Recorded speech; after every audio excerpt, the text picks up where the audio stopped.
The air in the solicitor's office was thick with the scent of old paper and stale grief. It was a formal, sterile room, all polished mahogany and leather-bound books that seemed to absorb the sound, leaving a heavy silence in their wake.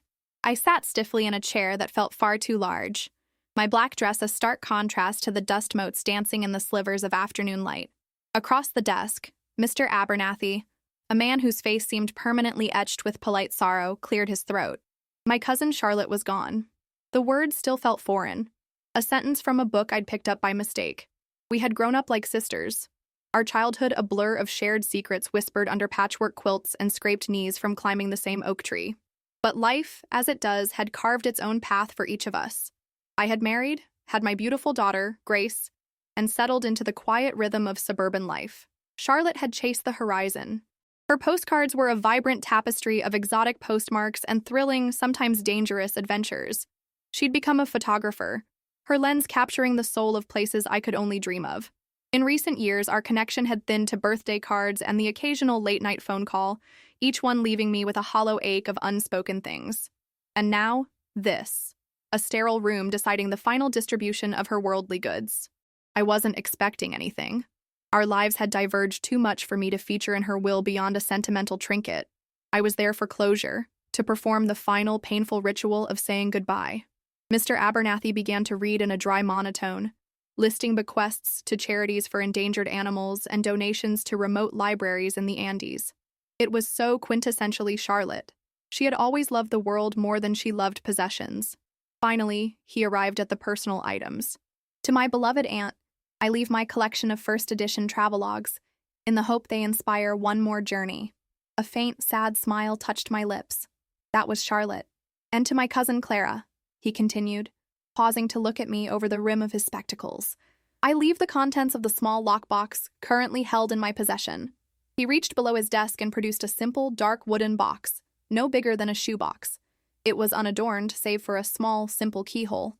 He slid it across the polished surface toward me, along with a small, tarnished silver key. My brow furrowed. What could be so important that it was kept separately with her solicitor? "There is one more item for you, Clara," Mr. Abernathy said, picking up a small, velvet-wrapped object, specified to be given to you directly at this reading. He unwrapped it carefully. Resting on the black velvet was a silver necklace. It was a delicate chain, and from it hung a single, elegant pendant, the name Charlotte carved in a flowing script. I stared at it, a wave of confusion washing over the grief. Why would she leave me a necklace with her own name on it? It felt strange, possessive almost. A brand. It wasn't a gesture of shared memory, like a locket with our photos would have been. It was a claim. "Thank you," I murmured, my voice hoarse. I took the necklace, its silver cool against my trembling fingers. The pendant was heavier than it looked. The rest of the reading passed in a blur. I signed papers where instructed, shook Mr. Abernathy's hand, and walked out into the gray afternoon, clutching the wooden box and the strange necklace. The drive home was silent, my mind a tangled knot of sorrow and bewilderment. Grace, my 16-year-old daughter, was waiting for me. She had Charlotte's adventurous eyes, a trait that had always made me both proud and vaguely anxious. She wrapped her arms around me the moment I stepped through the door. "How was it, Mom?" she asked softly. "It was final," I said, setting the box on the hallway table. Her eyes fell upon the necklace I still held in my hand. "What's that?" "It's from Charlotte," I said, trying to keep my voice even. "She left it for me." Grace took it, her young fingers tracing the letters of her own name, a name I had chosen because it meant elegance and virtue, a name so unlike the wild, free-spirited cousin I had adored. No, wait, not her name. I must be more tired than I thought. She traced the letters of Charlotte's name. "It's pretty," she said, her gaze thoughtful. "But why her name?" "I don't know, sweetheart. I honestly don't know." That night, I placed the necklace on my dresser and the wooden box in my wardrobe, on the top shelf. The key felt cold and alien in my palm. I had no desire to open it. Whatever was inside, it was a part of Charlotte's world, a world I no longer belonged to. Grief was a heavy enough burden to carry without adding a mystery to its weight. I wanted to remember the girl who shared secrets with me under a quilt, not the enigmatic woman who left behind cryptic legacies. The necklace, with its bold silver declaration of self, felt like a wall between us, a final reminder of the distance that had grown over the years. I didn't want to think about it. I just wanted to miss my cousin. Days bled into weeks, and the raw edge of grief began to soften, replaced by a dull, persistent ache. The wooden box remained on its shelf, a silent accusation in the quiet of my bedroom. The necklace lay on my dresser, catching the morning light, a silver question mark against the polished wood. I tried to ignore them, focusing on the comforting routines of my life, packing Grace's lunch, tending to my small garden, losing myself in the predictable plots of old black and white films. But Charlotte's final, strange gifts were a splinter in my mind, impossible to dislodge. The necklace was the most unsettling. Sometimes in the middle of the night, I'd wake with a phantom weight on my chest, my fingers tracing the outline of the letters CHARLOTTE against my skin. It felt like an incantation I couldn't understand. Why her name? It was a puzzle that looped endlessly in my thoughts. A gift is meant to be about the receiver, a reflection of their tastes and desires. This felt like the opposite. It was a statement about the giver, a final, indelible mark. It was Grace who finally broke the spell of my avoidance. She came into my room one Saturday afternoon, a book in her hand, and saw me staring at the necklace. "You haven't worn it," she observed, her tone gentle. "It feels wrong," I admitted, picking it up. The silver was cold, as always. "Like I'm pretending to be her." "Maybe that's not it," Grace said, sitting on the edge of my bed. She had that thoughtful look in her eyes again, the one that reminded me so much of Charlotte. "Maybe it's not about you being her. Maybe it's about her being with you." Her words, so simple and yet so profound, struck a chord deep within me. I had been seeing it as a claim, a brand. But what if Grace was right? What if it was a tether, a way for Charlotte to stay close? I looked from the necklace to the top of the wardrobe where the box lay hidden. Suddenly, the urge to know, to understand, was a physical need, a hunger. The grief had been a wall, but now curiosity was a door. "The key," I whispered, more to myself than to Grace. Her eyes lit up with understanding. "In the little dish on your dresser." My hands trembled as I retrieved the small tarnished key. It looked ancient, like something from a fairy tale. With Grace watching, I pulled a chair over, climbed up, and carefully lifted the wooden box down from the shelf. It was heavier than it looked, solid and dense. I carried it to the bed, my heart thudding against my ribs. I inserted the key into the lock. It turned with a small, grating click that echoed in the quiet room. I took a deep breath and lifted the lid. The first thing I saw was a photograph. It was old. The corners softened with age. The colors faded to a dreamy sepia. It was of two young women, their arms slung around each other's shoulders, laughing into the camera. They stood on a sun-drenched street, a foreign-looking city sprawling behind them. One of the women was unmistakably Charlotte, her wild hair caught in a breeze, her smile wide and fearless. The other woman was a stranger. She was beautiful, with dark, intense eyes and a cascade of black hair that fell over one shoulder. She looked at the camera with a playful confidence, a mirror to Charlotte's own untamed spirit. There was an intimacy in their pose, a shared joy that was almost palpable. Beneath the photograph lay a bundle of letters tied with a faded blue ribbon, and under the letters, nestled in a bed of worn velvet, was a single object that made the air freeze in my lungs. It was another necklace. This one was identical to the one Charlotte had left me. The same delicate silver chain, the same flowing script. But the name on this pendant was different. It wasn't Charlotte. It was Clara. I stared at it, my mind reeling. The two necklaces were a set, a pair. My name, on a pendant identical to the one with her name. A dizzying array of questions flooded my mind. Who was the other woman in the photograph? Why did Charlotte have a necklace with my name on it? A necklace she had never given me, never even mentioned. My gaze fell back to the photograph, to the laughing stranger with the dark, knowing eyes. A cold dread, sharp and sudden, began to creep up my spine. The woman was wearing a necklace. It was faint, partially obscured by her hair, but it was there. A silver chain and something glinting at her throat. Grace leaned closer, her voice a hushed whisper. "Mom, who is that?" "I don't know," I said, my voice barely audible. But as I looked at the stranger's face, at her smile, at the easy way she held herself next to my cousin, a single, impossible thought took root in my mind, a thought so outlandish I almost dismissed it. The woman looked like me. Not me now, but a younger version of me. A version that had never existed, a version that had taken a different path, that had chased the horizon alongside Charlotte. It was a ghost of a life I'd never lived, smiling back at me from a faded photograph, and she was wearing my name around her neck. The silence in the room was a living thing, heavy and oppressive. My hand, holding the Clara necklace, trembled. The silver felt impossibly heavy, weighted with questions I was terrified to ask. It was a perfect mirror to the necklace on my dresser, two halves of a secret I had never known existed. "It can't be," I whispered, tracing the features of the woman in the photograph. The same high cheekbones, the same curve of the smile, the same dark hair that I'd had before I started finding threads of gray at my temples.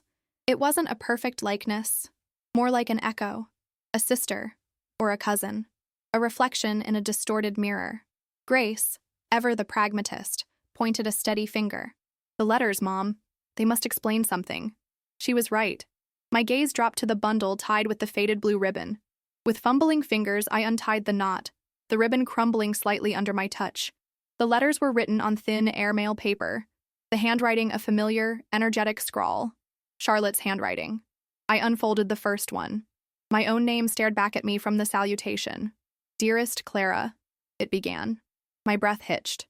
I started to read aloud, my voice shaky. "The light in Santorini is something else. It bleaches the color out of everything, leaving only the impossible blue of the sea and the stark white of the houses. You were right. We should have come here sooner. I took a photo of you this morning on the caldera, with the wind in your hair. You looked like a goddess carved from the cliffside itself. I'll never forget the look on your face when you tasted the ouzo for the first time. Pure, unadulterated disgust. I laughed so hard I nearly fell off my chair. I stopped, my throat tight. I had never been to Santorini. I hated the taste of anise, a fact Charlotte knew well, but the memory she described was not mine. I had never stood on a caldera with the wind in my hair, had never shared a laugh with her over a drink I despised. "What does it mean?" Grace asked, her brow furrowed in confusion. I don't know," I stammered, picking up the next letter. This one was postmarked from Marrakesh.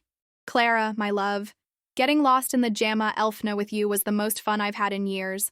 I know you were scared when we lost sight of the main square, but watching you haggle with that carpet seller in your broken French was a sight to behold. You, my quiet, reserved Clara, a lioness for a good bargain. You never cease to surprise me. Quiet? Reserved? I was those things. But I had never been to Marrakesh. My French was non-existent. Another memory, another life, attributed to my name. A profound sense of vertigo washed over me. I felt like a thief, reading letters that were not meant for me, letters addressed to a phantom. One by one we went through them. A dozen letters, a dozen lives. They spoke of trekking in Nepal, of diving in the Great Barrier Reef, of a shared apartment in a rain-soaked corner of Prague. They were love letters, filled with inside jokes, shared dreams, and the casual intimacy of two people who had built a world together. And every single one was addressed to Clara, the woman in the photograph, the other Clara. The truth settled on me, not with a sudden crash, but with a slow, creeping chill. My cousin had been in love, deeply, passionately in love with a woman who shared my name and, unnervingly, a shadow of my face. This woman was her travel companion, her partner, the secret protagonist in all those vibrant postcards she'd sent home. Charlotte hadn't been alone on her adventures. She had a Clara with her. Just not me. A strange, bitter jealousy curled in my gut. It was an ugly, unwelcome emotion. I had my life, my husband, my beautiful daughter. I had chosen the quiet path, and I had never, not for a moment, regretted it. But reading these letters, I felt a sense of loss for a life I'd never known, a life of adventure and passion that had been lived under my own name. It felt as if my identity had been borrowed, used to live out a fantasy I had never dared to have. "So, she had a secret girlfriend," Grace said, finally putting the pieces together. "Another Clara. Why didn't she ever tell us?" "I don't know," I said, my voice hollow. Secrets were her specialty, I suppose. The wild, free-spirited Charlotte I thought I knew was suddenly a stranger again, a woman with a hidden heart. And then, the most disturbing question of all surfaced. Why leave this to me? Why send me her necklace, and then leave me this box, this treasure chest of a life I had no part in? It couldn't be a mistake. The solicitor, the specific instructions. It was all deliberate. It was a message, a puzzle she had left for me to solve. I picked up the final letter. The paper was different, thicker, and it wasn't an airmail envelope. It was dated only 6 months before Charlotte's death. Her handwriting was less steady, the loops and swirls of her script tighter, more strained. "Clara," it read, "it's all gone wrong. He found us. I don't know how, but he found us. We have to go now. I've booked a flight. Meet me at the cottage. You know the one. Our place. Bring the necklace. It's the only way I'll know it's you. I'm so sorry. I love you. Always. See. A cold knot of fear tightened in my stomach. He found us. The words were menacing, a dark cloud over the sun-drenched memories of the other letters.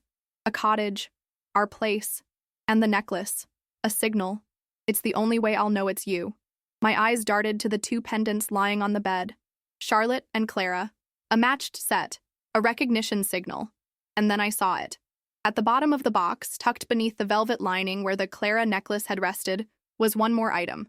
A small folded piece of paper. A map.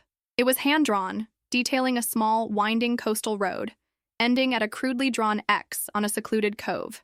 In the corner, in Charlotte's familiar script, were two words. Blackwood Cottage. The decision to go to Blackwood Cottage was not really a decision at all. It was an inevitability.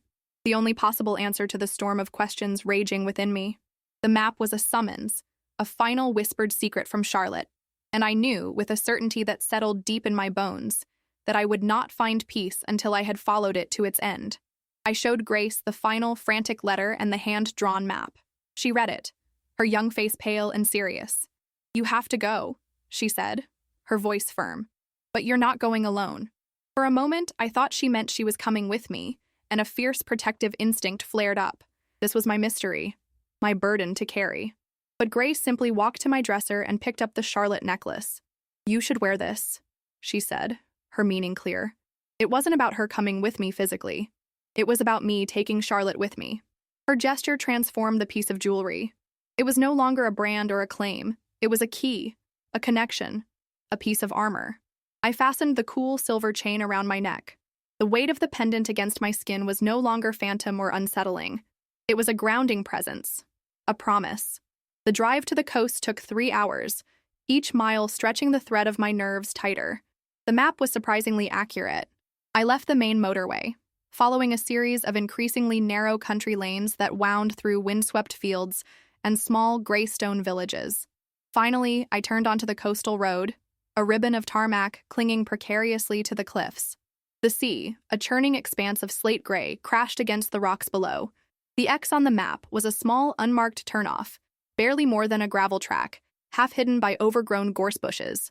My small car bounced and jostled down the track, which ended abruptly in a small clearing. And there it was, Blackwood Cottage. It was smaller than I'd imagined, a squat building of dark, weather-beaten stone, hunkered down against the constant assault of the sea wind. Its windows were like dark, vacant eyes. It looked utterly deserted, a place of profound and lonely isolation. My heart hammered against my ribs. What had I been expecting? A sign? A light in the window? I got out of the car, the wind immediately whipping my hair across my face and stealing the air from my lungs. The salt spray was sharp on my tongue. I walked to the front door, a heavy oak affair with a tarnished iron handle. It would be locked, of course. This was a fool's errand. I was years too late. I lifted my hand to knock, more out of a sense of ritual than any real hope. But my knuckles had barely grazed the wood when the door creaked open under the pressure. It was unlocked. A cold dread, colder than the wind, washed over me. I pushed the door open. The air inside was stale and musty, but it wasn't the smell of long abandonment. There was a faint, lingering scent of wood smoke and coffee. My eyes adjusted to the gloom. The cottage was a single, sparsely furnished room. A small fireplace, a simple wooden table and chairs, a narrow bed in the corner. It was a refuge, a hiding place. And on the table, next to a half-empty mug, was a worn leather-bound book. I took a hesitant step inside. "Hello?" My voice was a thin thread of sound, instantly swallowed by the silence. A floorboard creaked in the corner of the room, from a shadowy alcove near the bed. I froze, my hand instinctively going to the necklace at my throat. A figure emerged from the shadows. It was her, the woman from the photograph. She was thinner than in the picture, the joyful confidence in her eyes replaced by a hunted, weary fear. Her dark hair was shorter, streaked with gray, and there were lines of exhaustion etched around her mouth. But it was her, the other Clara. Her dark, terrified eyes fixed on the silver pendant resting against my chest. Her breath hitched in a sound that was half gasp, half sob. "Charlotte," she whispered, her voice rough with disuse. "She sent you." My own voice was caught in my throat. I couldn't speak. I simply reached into my pocket and pulled out the other necklace. The one with her name on it. I held it out on the palm of my hand. The sight of it broke the spell of her fear. Tears welled in her eyes, spilling down her pale cheeks. She stumbled forward, her hands reaching out, not for the necklace, but for me. She wrapped her arms around me, a desperate, clinging embrace. And though she was a perfect stranger, I found myself holding her back, a wave of profound, aching empathy washing away my confusion and jealousy. We were two women, bound by the ghost of a third. When she finally pulled back, she wiped her eyes with the back of her hand. "I knew she would find a way," she said, her voice thick with tears. She always did. We sat at the small wooden table, the two necklaces lying between us like silver tears. And she told me everything. Her name was Clara, a coincidence that Charlotte had called cosmic poetry. They had met in a dusty bookstore in Lisbon. She was an artist, running from a wealthy, abusive husband who saw her as another beautiful object he owned. Charlotte, with her fearless spirit and fierce independence, had been a revelation. They fell in love quickly, deeply. "The resemblance to you," she said, looking at me with a sad smile. It was the first thing she mentioned. It was uncanny. She said it was as if the universe had split you in two. You were the one who had the courage to build a home, a life. I was the one who had the courage to run away. She loved you both. Her ex-husband, a powerful and vindictive man, had never stopped looking for her. He'd hired private investigators, used his influence to track them across continents. Their life of adventure was also a life on the run. The letters I'd read were a chronicle of stolen moments of peace and joy in a life lived in the shadows. That last letter, she choked on a sob. He'd found us in Portugal. We had to run. This cottage was her last resort, the one place she believed he could never find. She bought it years ago through so many shell companies. It was our someday place. Her story came tumbling out, a torrent of grief and fear. The frantic drive to the airport. The black car that had appeared from nowhere on a winding mountain road. The crash. "It wasn't an accident," she whispered, her eyes dark with the memory. "He ran us off the road. The car, it rolled. Charlotte." She threw herself over me. Her last words, she told me to get to the cottage. She said, "Find Clara, my Clara. Show her the necklace. She'll understand. The police, the authorities, they just saw another tourist accident on a dangerous road." I finally understood. The lockbox, the two necklaces, the strange specificity of the will. It wasn't a riddle. It was a lifeline. It was a final, desperate act of love and trust. Charlotte, knowing she might not make it, had created a trail of breadcrumbs that only I, the other constant in her life, could follow. She had trusted me to solve the puzzle. She had trusted me to find the other Clara. She had trusted me to help. The weight of it all settled upon me. The depth of her love, the terror of her last moments, the sheer force of her faith in me. I looked at this woman, this stranger who wore my name, whose face echoed my own. The bitterness I had felt was gone, replaced by a fierce, protective resolve. Charlotte had left her to me, a legacy not of possessions, but of a person. "You're not alone anymore," I said, my voice clear and steady. I reached across the table, my hand covering hers. "Come home with me, with Grace and me. You'll be safe." Tears streamed down her face again, but this time, they were not tears of fear. They were tears of relief, of release. We left Blackwood Cottage that afternoon, the two necklaces safely tucked away. As I drove away, I glanced in the rearview mirror at the lonely stone building, a monument to a secret love and a tragic end. But I wasn't looking at an ending anymore. I was looking at a beginning. In the passenger seat beside me, the other Clara had fallen into an exhausted, peaceful sleep, the first she'd had in a very long time. Charlotte was gone, but her story wasn't over. I would be her final chapter.